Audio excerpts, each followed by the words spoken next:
1978, so many things happened in true crime, mass murder, serial killers. You're gonna be blown away. Ted Bundy's final rampage. The end of the Hillside Stranglers. All women were high risk. It was such a scary time. Jeffrey Dahmer's first victim. There were horrific things that he did. John Wayne Gacy's final confession. The Unabomber's first male surprise. Jonestown, over 900 people drank the Kool-Aid. There's no way out. If we can't live in peace, then let's die in peace. The person that did the first Dahmer film that was really spooky was Jeremy Renner. Ted Bundy, he escaped from jail twice. Yeah. Jeffrey Dahmer, he wanted to create a zombie with his victims, and he would drill holes in their skull and pour in acid. Yeah. John Wayne Gacy into his home where he had stored the bodies. 29, can you imagine the smell? One shooter, mows down 70 people. One of the most horrific things ever. A lot of strange things happen in true crime, pop culture crime, mass murder. If that's on your bingo card for today, we got you. Welcome, everybody. I'm Tom Zenner, host of One Degree of Scandalous, right here on the Tom Zenner YouTube channel with the one and only Cabo, K-Train Kalin. I love it. Okay, 1978. I teased it. You know what it's known for, Cabo? Year of Reckoning. It was Ted Bundy's final rampage. Okay, so we're at the end of the Ted Bundy serial killing saga. The end of the Hillside Stranglers. Okay, that's when their business was shut down. These sick son of a bitches. We have Jeffrey Dahmer's first victim in 1978. John Wayne Gacy, final victim, and his confession in 1978. The Unabomber sent his first male surprise in 1978, and he didn't get busted till like the mid-90s. Was it, in 1978 also, wasn't Ted it Kaczynski's Jonestown? And Jonestown. That was In Guyana, right? Over 900 people.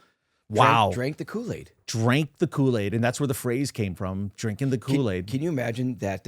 I saw the doc. I think it was Powers Booth that played Jim Jones. They had this excellent film on this. Can you imagine that you're drinking Kool-Aid?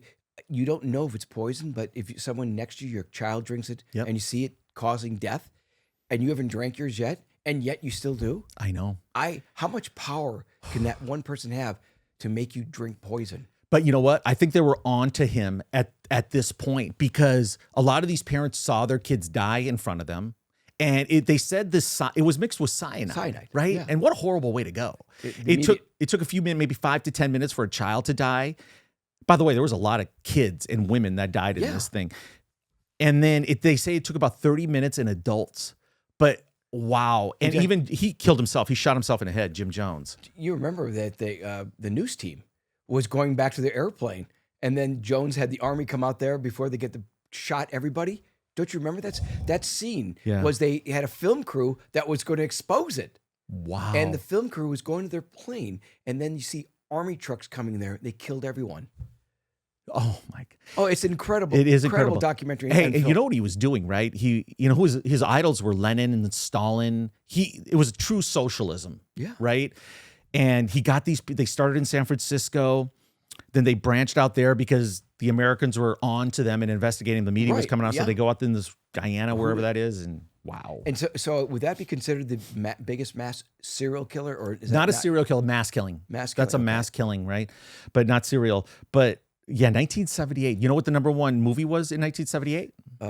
Well, I think probably Jaws was still in 77, but it carried over. This was big disco era. There's a clue for you. Saturday Night Fever. Yes, sir.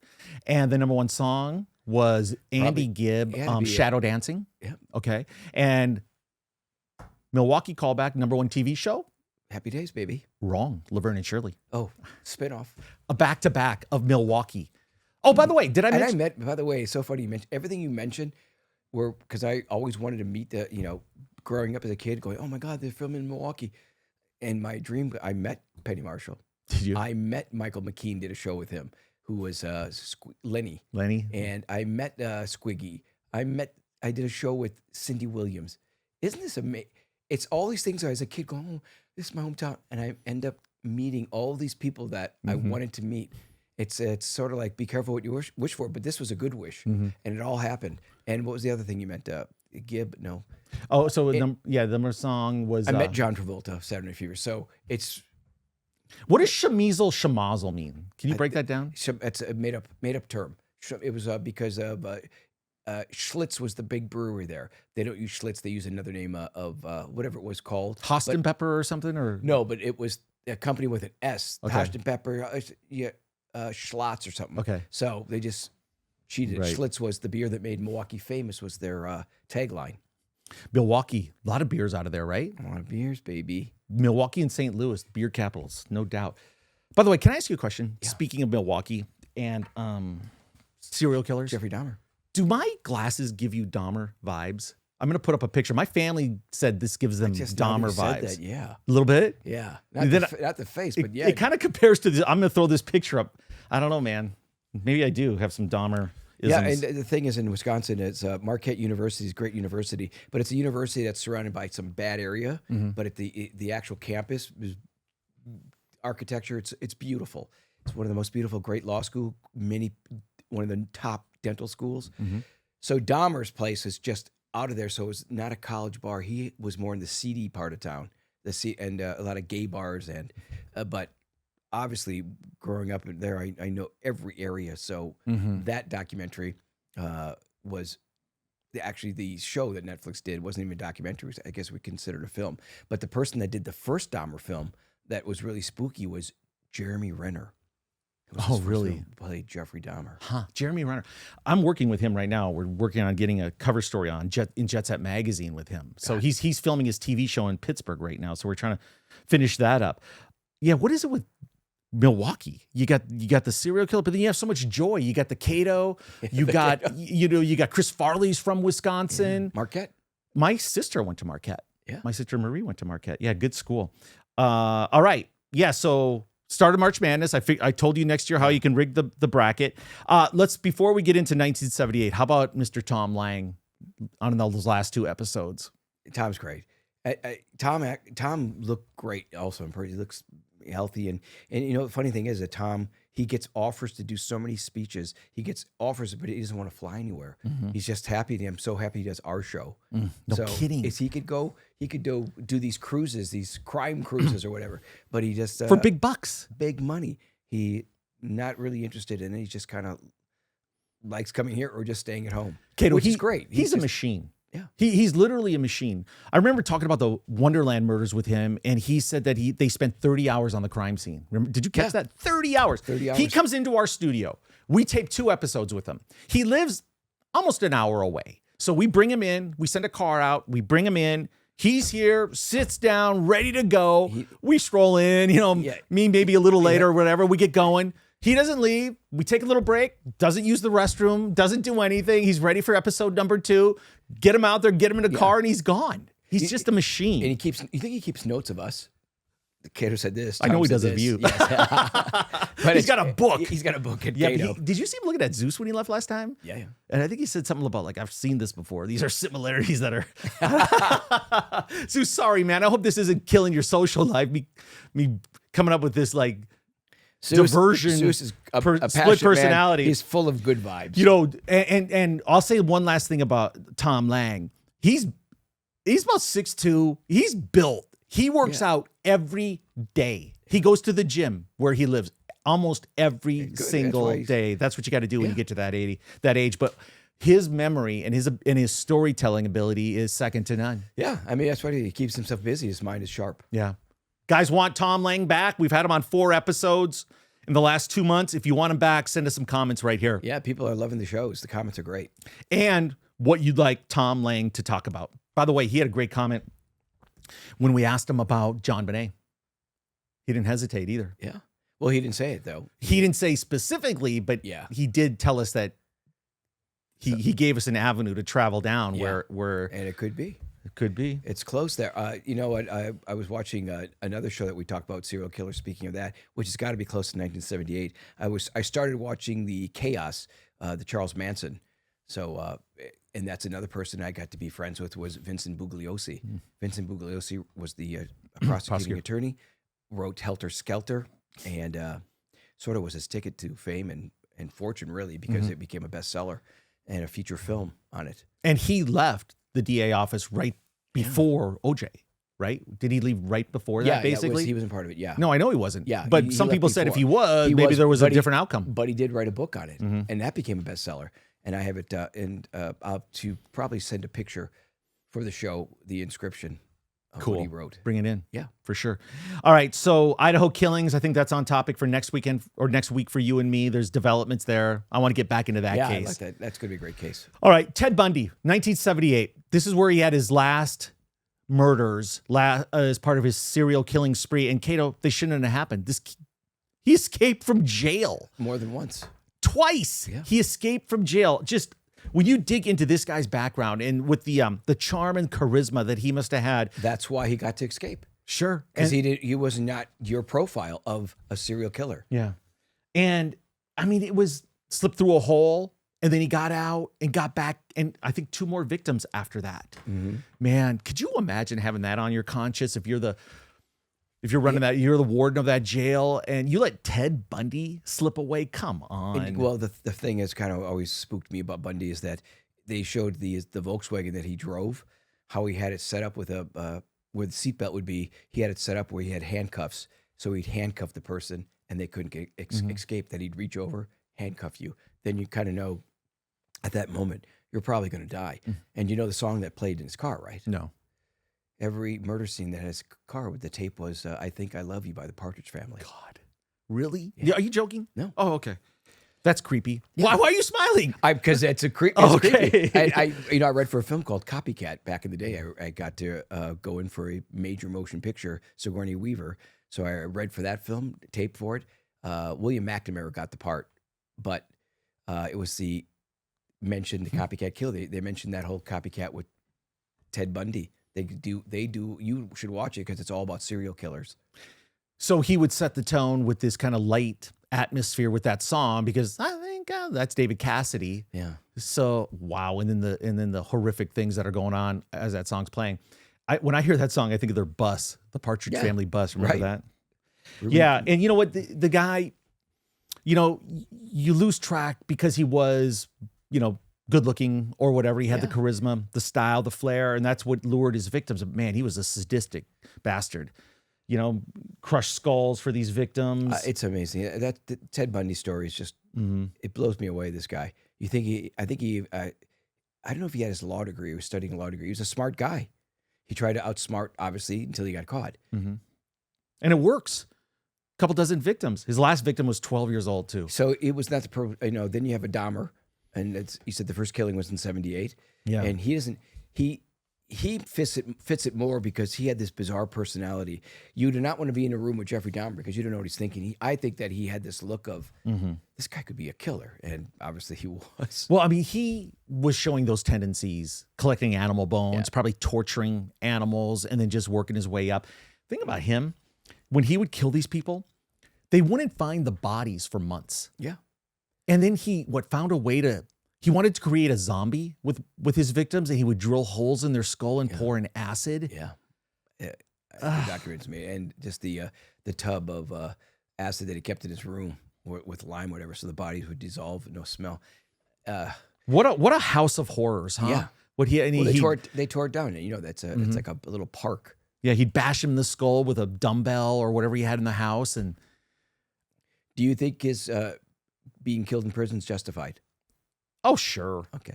Are you kidding? No, absolutely. I wish it could happen 10 times to him, to be honest with you. I wish they would not deliver that last fatal blow, put him in intensive care, heal him up, and then go do it again. Absolutely. So a friend of mine once told me this story that I want to get your opinion of this because I think it's really important.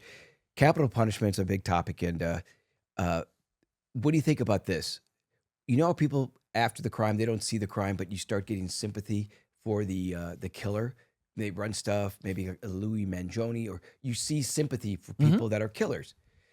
Do you think that they should show people with actors portraying the actual killer, doing the murder as an actor, and then while the trial's going on, it's like, should this person get the same treatment? And it makes it seem like, yeah, that guy did that, kill this guy. Right? Because what you're basically saying is the people that show the sympathy for these killers don't really know what really happened and how terrible it was. Right. And never think of the victims' families or anything like that. What do you think of that idea? I love it. Whatever brings the most pain to these killers, I'm in for. But to have actually played out what it was like. Well, put it this way: you have the option of watching it or not. Okay, right. But so you're saying during the trial, just to remind the jury, basically, so this is what happened. Yeah, and I think that's basically what these shows like Forensic Files and all that, they sort of portray already. They have reenactments with actors. So you see the pain, but people forget it when the trial's going on. So it's sympathy. And you know what's going on right now in L.A. is sympathy of the Menendez brothers for the Netflix series. And Nathan Hochman wants them to possibly get a retrial if they admit they lied. Resentencing. He says they have 30 lies that he knows of. He wants them to take... They recanted 4. They said they admit to 4. Okay. And... That's an interesting thing you brought up because... The video, I think when you see it, boy, that's premeditated. That's a murderer. Kill this person. And I think it gets your blood boiling. I love it. Well, Nathan Hochman, the district attorney here in Los Angeles, is basically saying that you were not fearful for your lives that night. This was premeditated, which it was. They went and bought the guns. I mean, they were thinking about it, so it was clearly premeditated. They never used that defense in their trial. Basically, that the abuse led them to fear for their life on that night. So, you think they'll do it? I mean, at this point, wouldn't you say anything to get out? Wouldn't you, after 30 years? Yeah. Well, I think they have to say yes, they lied. I think that most people think they killed. People could say, well, be killed because they were sexually abused, whatever. So 30 years ago, people are going to, what choice do they have, right? Well, you better get it in writing too, Menendez brothers, right? Because what if you admit to 5 of the lies and he wanted 2 more? They're going to have lawyers really look this over. That's really interesting because he's not playing around, Nathan Hochman. We elected him. I'm so grateful that we did. He's going to bring law and order back to Los Angeles, which we need. But that's interesting because he's probably getting a lot of pressure. These guys have done 30 years. Kind of got their hopes up that they would get resentenced or a retrial with Gascon there at the end. And then Hochman replaces him and says, hey, man, if you want to fess up and come clean, I'll consider it. Right. But it almost sounds like a trick too, doesn't it? A little bit. Yeah. Like, how could I let you guys go when you just admitted you did this? Right. I mean, but I don't know. To get out at this point, sure, give me a script. I'll read it. I'm out of here. Yeah. But like you said, they have to have a lawyer really look this over. Okay, so we got the Hillside Stranglers, 1978. Angelo Buono and Kenneth Bianchi. The twisted cousins wreaking havoc. A couple miles from here, probably driving down this street, right where we are with our studio. They would just be horrific. They'd abduct these women, rape, torture, kill them, strangle them, and then dump them off the side. Their last victim, they actually put in the own victim's trunk and then rolled the car down the hill. But can you imagine these guys have a legitimate business making money with auto upholstery? How do they both decide, let's murder? It just blows me away, the minds of serial killers. And they were cousins, so maybe they knew each of them were a little bit, like, let's do this thing. Could you imagine that you take your car there and you had normal conversations with them? Like we had this topic a couple weeks ago. Have we crossed paths with a serial killer or a real killer? Of course we have here. A lot of people have. But then you think, and then they could get away with it for this long. Then you also think about what Tom Lang has said so many times. There were so many active serial killer cases. Resources are spread thin here in LA. Tom's working the Skid Row stabbing, the Skid Row slasher. You got this in Orange County. You got the toolbox. Murder going on, and you got to, like Tom said, you got to follow these leads that the one person can help you out. They finds out that John Holmes is in Florida. It's just a tough thing that you can be on the run for so long that I think the serial killer eventually wants to get caught. I think they want to outsmart, but they get a little bit too cocky. The one mistake and they're caught. Yeah. And with the Hillside Stranglers, and we're going to do a full episode on this. Yeah. We will definitely do a full episode on the Hillside Stranglers, but they worked as a team. One impersonated a cop, and that would be how they would lure their victims in. And then the cousin would be the sicko, who would orchestrate the brutality of it. And Tom Lang even said, this is the story that got all the media attention. That's why the body count could rise so high down on Skid Row in downtown Los Angeles, because nobody cared about people down on Skid Row except you got, women being abducted here randomly in the hills and murdered and strangled. And yeah, it is bizarre. But obviously technology is ruining serial killers. Technology is so tight, cameras everywhere. You've got to.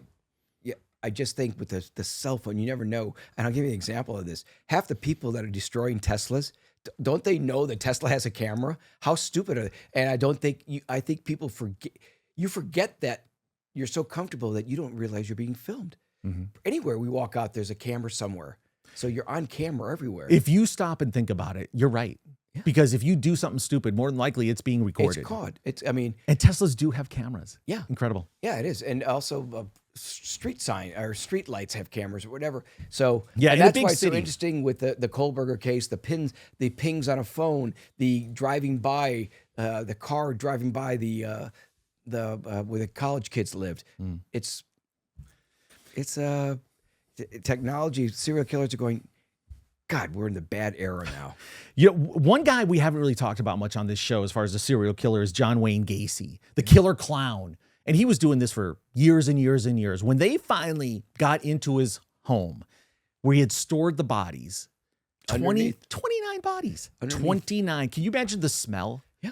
That's what eventually caught him, right? The smell under his doors, his stairs. And someone who I know, someone that's got one of his paintings, bought a John Wayne Gacy That's painting. right. He was kind of had that little side hustle painting. Yeah. And then he was the clown. And I saw the picture. It was of a clown. Ever. Yeah. So, and he ran a legit business. He had a construction business. So they have this double life where they're doing this or the BLK killer. Yeah. Or BTK, bind, torture, kill, BTK. That guy, when we cover that case, that's one of the worst. That was Wichita, Kansas, I believe. And then the great thing in that story is how the cops eventually knew it was him and how they're going to arrest him with the stakeout at his house. When they saw it, he pulled him over. The first thing he said, "You got me." So he never denied. He said, "You got me." He was probably exhausted at this point, right? Yeah, he knew it was the end of the road. Then upstairs, he had this hidden thing with all the souvenirs of all the people he killed. Yeah, December 1978 is when John Wayne Gacy finally confessed, and they got him for 33. Who knows? There could have been more. And we had mentioned the smell, but the neighbors for years had smelt that, and they chalked it up to bad plumbing. That's what they thought it was. Little did they know, 29 decomposing bodies buried.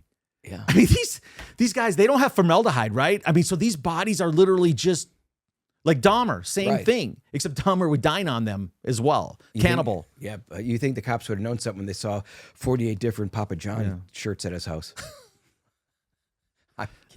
They love that, Cato. But you need a Cato Kalin when you're talking about serial killers. You really do. You need to drop in stuff like that. Levity. Wouldn't you feel stupid if you're the local cops, though, when you realize this went underneath your nose for that long? Oh, what's stupid? What is that? Some of the local cops that actually probably knew him, like, oh yeah, or that maybe grabbed a beer. They didn't know this guy was a serial killer. Yeah, I mean, he had some kind of, like you said, construction. So he obviously had buddies. So 1978, Cato, this was the height of disco, right? As we told you, the Bee Gees were red hot. Did you have bell bottoms back in the day? Of course I do. I still have them. You got any photos? I probably find them. Are you kidding? My nickname was Jordash. No, not DoorDash. Jordash. Jordash jeans, right? Jordash jeans, the commercial. Yeah. I bet you could disco dance a little bit. Oh, I was never into disco, but I went to discotheques because that's where you meet when you're young. You meet the women at a disco. Never was into disco. Never really was my thing ever. I love always rock and roll. Casey and the Sunshine Band. Cool. I love Casey and the Sunshine Band. I love disco balls. Yeah, I do. I went to the places. They're making a comeback, by the way. Yeah. Yeah. In Cabo. They are actually. Or maybe it was my concussion. I was just I was seeing stars. Okay, so then we got Ted Kaczynski, and 1978 ties in with him as well. Yeah, this guy's a smart dude, though. There we go. Perfect. You guys remember Kaczynski? It's this him right here. If I had Tom's glasses. Yeah, no kidding. And that was basically the sketch artist drawing of him too, wasn't it? Yeah, with the hooded sweatshirt. Boy, that really narrows it down, doesn't it? Yeah. Well, a hoodie. And this guy also was a genius. Oh yeah. Right. A recluse and a genius. Watch out for those people. They're the worst. Right. Lived in a log cabin. Correct. In Montana, but he also went to Harvard. I mean, he was a math genius. Brilliant. I mean. Interesting. Yeah. Bombs through the mail. Yeah. You know what? I was mentioning a guy named Brendan Schaub. I did his podcast. Brendan's a UFC fighter. He has a huge following. Brendan's really into this thing called Ultra K, or MK Ultra. Have you heard of this? No.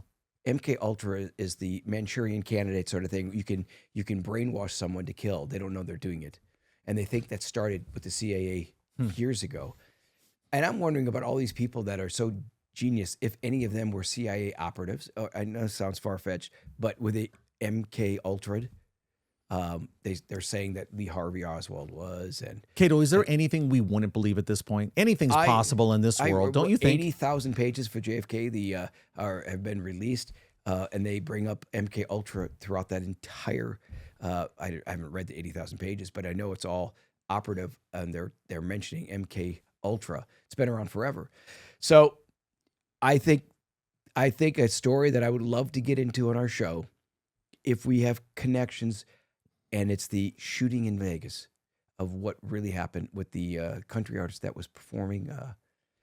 You mentioned. No, I know what I'm talking about. Of course, And it was November. guy, Wasn't it November 1st, 2017? I think that was the date.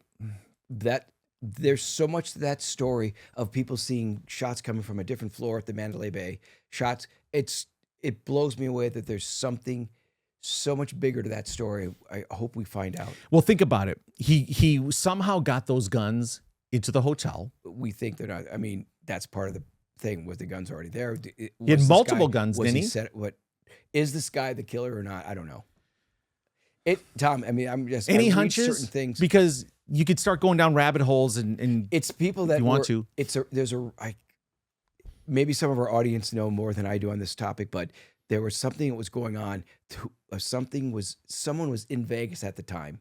Something was going on, and this was a diversion of some sort. I don't, like I said, I don't know. The story is so interesting of the shooting that we never found anything out. I hope that Kash Patel, Dan Bongino, these new guys, the FBI, start opening up certain files to find out what is really going on. There was a teacher in our school district in Manhattan Beach that was killed.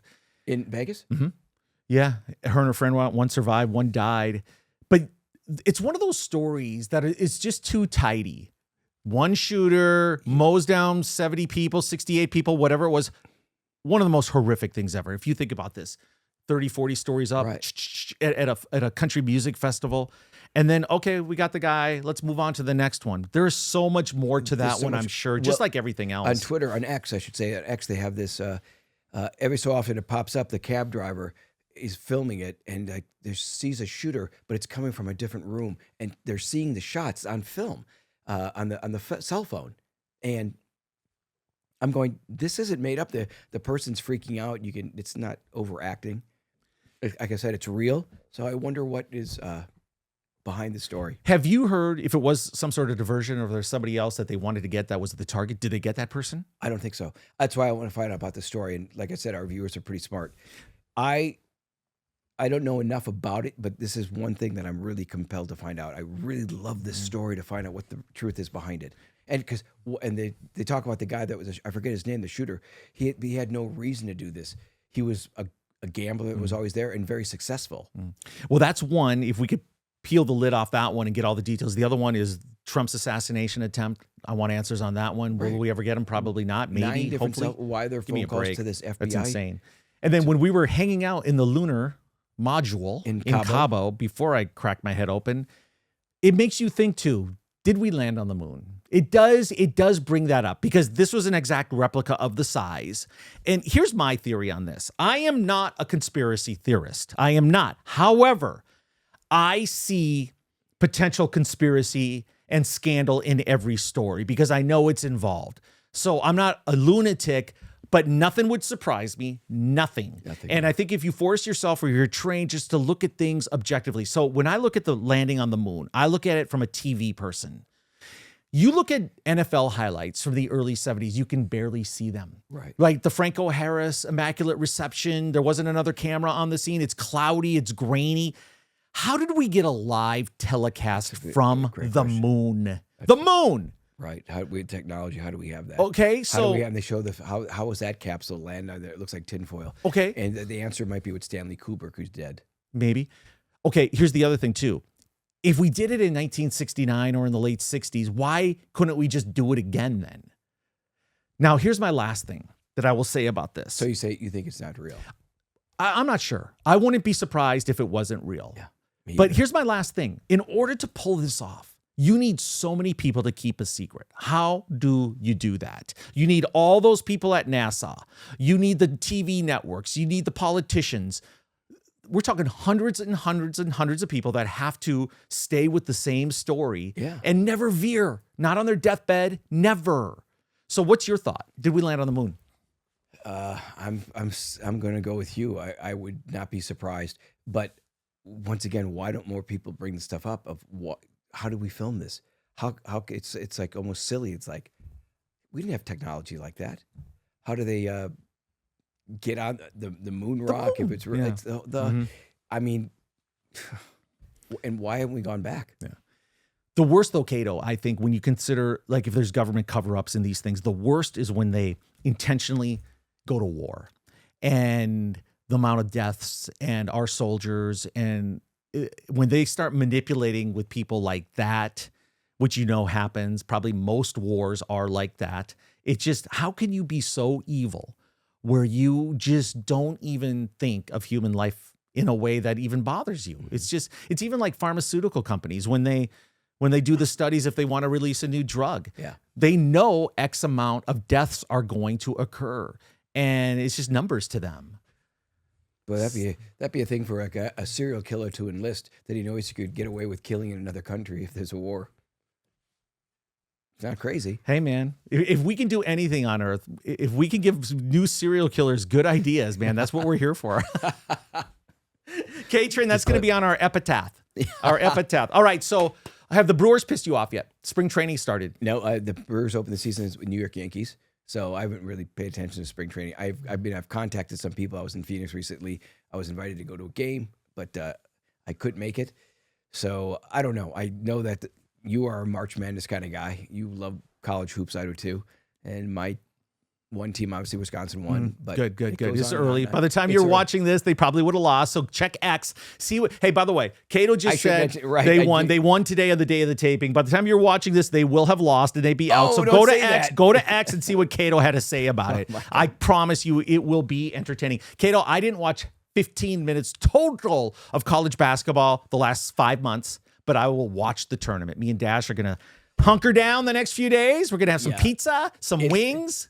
Sometimes I say it's unwatchable because if you watch an NBA game, they push, they shove, there's no fouls called. You just touch a guy like this, it's like foul. So I hate referees in NCAA. You hate all referees, you hate umpires, you hate NFL referees. Give me a break, Cato. If your team loses, it's always the referees. It's this, that, you know it. By the way, the NFL drafts in Green Bay. You should go. You'd be a hero out there. Could you imagine roaming through Green Bay? Yeah. Yeah. Huge fall. I love that. All right. The year was 1978. I was 11 years old. Cato, well, I don't even know if he was born yet. His hair was born. I don't know if Cato, the K-Train, had actually left the station yet. She said, Mrs. Kaler, you're dilating. We're pulling by his hair. And I apologize for staring, but what happened to your eye? I mean, I'm staring. I'm like, and by the way, I'm sorry. I wasn't trying to stare, but did you? Well, I thought you were staring at my new glasses. New glasses. Hello. All you that hated my other ones, too bad. I got my new ones. It's covering up there, but I see. Okay, I had to wear them. Okay, so I did have a head wound, like a major head wound, a concussion, and humiliation all into one. So I told you I went to Cabo last weekend, right? We joined our very good friends out there. You know, it's awesome having friends that have great houses in Cabo because they make, it's like the bat phone. We're there. We're coming. We're there the next 2 hours later. So do you know what glass is?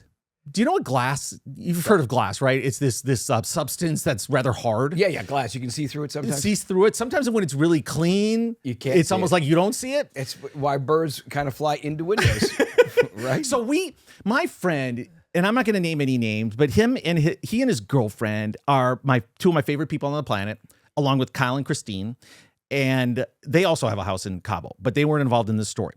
So we were out there, and he's a very successful individual. So he can afford double pane glass that's about 20 feet high in his $60 million house. Okay. And it's clean because there's a staff there. So he also can afford a replica of the Apollo spaceship, which he also has in his house. The actual space, looking at the size Apollo. of it. I'll show you a little picture here. So Capricorn we 1. were hanging out in it. This is probably the wee hours of one evening last weekend. We were hanging out, having a great time. Things are calm, cool. Alcohol. I know how to pace myself, Alcohol. Cato. I'm a pro. Alcohol. I'm a pro. Let's just say that. This is not my first rodeo, so I was fine. But I wanted to use the restroom. I disembarked from the Apollo. Okay, gravity, and I'm walking. Now, the funniest thing is, Cato, that morning I had told my friend, I go, these windows are so clear. You got to be careful. Someone could run into them. She goes, I always walk with my hand out in front of me just in case, because they're walls. They're walls of glass. I didn't take that advice. 12 hours later, and my Shonda was in the Apollo with our other friends, and they hear this crash, and I went face first. I walk with authority. I'm in a hurry all the time. I don't lollygag. And I went into that thing face first, Cato. It was one of those situations where, like if you're ever in a car accident and you're going, did that really happen? Did I just hit 8 cars? Do I have to go to, everything's going through your mind. Do I have to go get estimates, body shop, blah, blah, blah. I'm on the ground picking up my glasses. Then you have to make, Cato, you've been here. Tell me you've been here. You have to make that split-second decision. I want to go there to Cabo. Do I act like nothing happened? Yeah. Or do I own it? Do I own the moment, realize I'm an idiot? You got to own it. If so there's blood I coming owned it. down, you got to own it. And then my friend came in the bathroom because I called them. I said, put me on speaker. I go, erase the last 5 minutes on the video cameras, the security cameras. Yeah. You don't want to see this. And then she came in there to make it more bloody because if we're halfway there, let's make it more bloody. So then I just owned it the rest of the weekend. I let it scab up over the weekend. I'll throw a picture up at the height of the wound. And then I said, don't erase the faceplant because my DNA faceplant was all over that glass. I said, just keep it there as a memory. If this is not a great segue to 1978 and serial killers and bloody things, this is... I'm hoping to segue into some funny things that happened to you like that. Come on, Cato. I never walked into... No, geez, you got me on the spot. My whole life is fun. But the thing about you're always fun, but you're always in control because when you enter a room, people are looking at you and you have this need to perform. So you want to be in control, right? 100%. That's why I rarely drink or anything because I hate if I'm not in control of my body. Honestly, I hate it. So I'm always aware of that. And I think people can take advantage of a person if they're not in control and maybe take a unflattering picture or that you did something. Anybody can make a story out of nothing. True. And it's sort of a lot like, Caroline Levitt brings it up about how someone can, if the headline doesn't match the story, that sort of thing. And it happens a lot, especially in politics. See, Cato, I try to stay under control too. I just do stupid things. I'm clumsy. Crazy things like that happen to me. Unclumsy. You are an athlete. Tom, by the way, Tom Zenner is in incredible shape, super athlete. Broke college records, NCAA. So I'll brag for you. That's all. Oh, but you are an incredible athlete. I could have gone through. If it wasn't double planed, I would have broke the glass. We'll talk serial killers. But the last thing I want to say is Tom's son Dash is going to be a superstar athlete. I think probably in the next 5 years, you're going to hear his name everywhere. I want to be like a country music star. Because he can play the guitar, he can play the violin, he's a performer. We'll bring in Dash. Cato, he can play the guitar, man. He can do Morgan Wallen. He's good. Really good. Okay, we'll bring in Dash sometime. But you know who else I think? Cato, I was thinking of this on the drive over today. What if we brought our wives in? That is a great idea. What do you think? Yes. So just got a real estate license. Shauna can help her with this.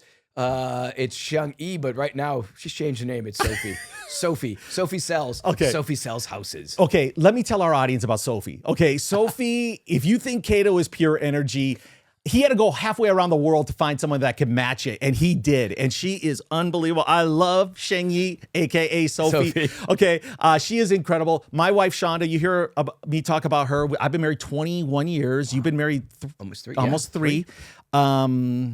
It's almost like let's make a date for that show. Let's do it. I live in like basically a prison camp where I do as I'm told, but she's smarter than me. So she has good advice. So I guess it makes sense. Yeah. Okay. I think that would be a fun thing to bring them in. Yes. Okay. Before we get into 1978, okay, because that's what we want to talk about. Because 1978, so many things happened in true crime, mass murder, serial killers, blah, blah, blah. You're going to be blown away. I figure out a way, Cato, to March Madness is going on. Yeah. I figured out a way to do a perfect bracket. Which is impossible. It's like 1 in 9 quintillion. Well, you can't do it now because it's already started if you haven't done the bracket. No, for next year. Or no. I'm thinking here, if it could ever happen, because it is impossible. Yeah. It's like the same odds as being struck by lightning 9 times, or winning $1 billion mega drawing like 3 times in a row. Yeah, you have to pick it's impossible. To win every bracket. Here's what you do.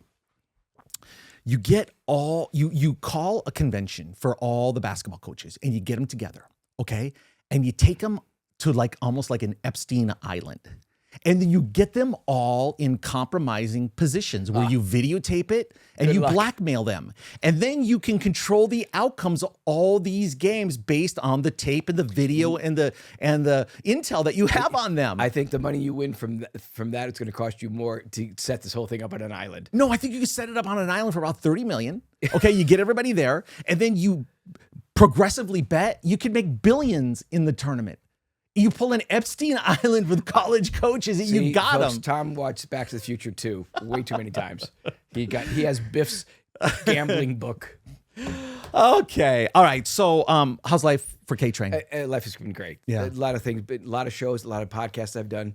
If you want to, obviously go to ours, One Degree of Scandalous, but just did Jamie Kennedy's, and Jamie is. I loved his show when he had it on WB. Was the Jamie Kennedy Experiment, one of the original prank shows. Just did the Fighter and the Kid with Brendan Schaub and Brian Callen. I hosted the first Mad TV. That was 1995. Mad TV. Wasn't Frank Caliendo on that show too back in the day? Frank was in the different seasons. Okay. But I was with Artie Lang and Brian Callen and Phil. You were on the first one with Tarantino film, Pulp Fiction. Phil Lamar, Nicole Sullivan. Yeah, they were incredible group. So they actually did 2 episodes with me.